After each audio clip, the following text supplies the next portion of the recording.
અભય થઈને નિષ્પક્ષતાથી નિરપેક્ષ રીતે વાસ્તવિકતાનો અરીસો રૂપી સચોટ માહિતી લાવતો સત્યની સાથે અભય ટાઈમ્સ। આગામી સોમવારના રોજ મુસ્લિમ બિરાદરોની બકરા ઈદના તહેવારની ઉજવણી થનાર છે, ત્યારે શાંતિના માહોલમાં તહેવાર ઉજવાય તે માટે પોલીસ દ્વારા શાંતિ સમિતિની મીટિંગ બોલાવાઈ હતી। આગામી 17મી જૂન સોમવારના રોજ દેશભરમાં બકરા ઈદની મુસ્લિમ બિરાદરો ઉજવણી કરનાર છે, ત્યારે બકરા ઈદના તહેવારના દિવસે કોઈ અસામાજિક તત્વો કાકરી ચાળો ન કરે અને ભાઈચારા તથા શાંતિના માહોલમાં તહેવાર ઉજવાય તે માટે સુરતની બાદ પોલીસ દ્વારા શાંતિ સમિતિની મીટિંગ બોલાવાઈ હતી, જેમાં હિન્દુ મુસ્લિમ ધર્મના આગેવાનો, ધર્મગુરુઓ સહિતનાઓ હાજર રહ્યા હતા।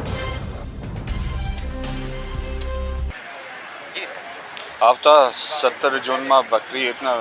તહેવાર ઉજવવામાં આવનાર છે। આ અનુસંધાને આજે લિંબાયત પોલીસ સ્ટેશનના વિસ્તારમાં શાંતિ સમિતિના સભ્યો સાથે એક મીટિંગ રાખવામાં આવ્યું અને આ મીટિંગ દરમિયાન પોલીસ કમિશનર સાહેબે જે આ તહેવાર શાંતિ રીતે જળવાઈ રહે તે માટે જે જાહેરનામા બહાર પાડવામાં આવેલ છે, આ જાહેરનામાના અલગ અલગ પ્રકારની જોગવાઈના ડિસ્કસ કરવામાં આવ્યું અને શાંતિ સમિતિના જે સભ્યો છે એમને રિક્વેસ્ટ કરવામાં આવ્યું કે આ જે અલગ અલગ નિયમો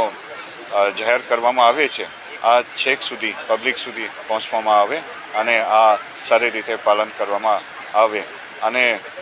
કોઈ પણ તકલીફ અને કોઈ પણ પ્રશ્ન હોય તો તુરત જ પોલીસને જાણ કરવા માટે પણ એમને સૂચના કરવામાં આવ્યું અને આ મીટિંગમાં મોટા સંખ્યામાં હાજર રહ્યું અને